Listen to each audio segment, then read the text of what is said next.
పశ్చిమ బంగాల్లోని మాల్దాలో ఎస్ఐఆర్లో పాల్గొన్న న్యాయాధికారులను నిర్బంధించిన ఘటనలో ప్రధాన సూత్రధారి మొఫక్కురల్ ఇస్లాం సహా అతడి సహాయకుడిని పోలీసులు అరెస్టు చేశారు.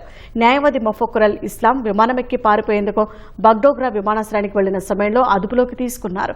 స్థానికులను ప్రసంగాలతో రెచ్చగొట్టి 7 అధికారుల నిర్బంధానికి కారణమైన ఇస్లాంపై 3 కేసులు నమోదు చేశారు. మొత్తంగా ఈ ఘటనపై 19 కేసులు నమోదు చేసినట్లు పోలీసులు తెలిపారు. ఎన్ఐఏ ఈ కేసును విచారిస్తున్నప్పటికీ తాము కూడా దర్యాప్తు కొనసాగిస్తామని వెల్లడించారు. అధికారుల నిర్బంధం పక్కా ప్రణాళికతో చేశారా లేదా అన్న కోణంలో విచారిస్తున్నట్లు పేర్కొన్నారు. మోతాబరి ఇండియన్ సెక్యులర్ ఫ్రంట్ సభ్యుడు మౌలానా షాజహాన్ అలీతో పాటు ఈ కేసులో ఇప్పటి వరకు 35 మందిని అరెస్టు చేశారు. అటు మాల్దా హింసాకాండ కేసుపై ఎన్ఐఏ కూడా దర్యాప్తు ప్రారంభించింది. కోల్కతా కార్యాలయం నుంచి ఎన్ఐఏ బృందం మాల్దాకు బయలుదేరింది. ముందుగా పోలీసుల నుంచి అన్ని వివరాలను సేకరించే అవకాశం ఉంది.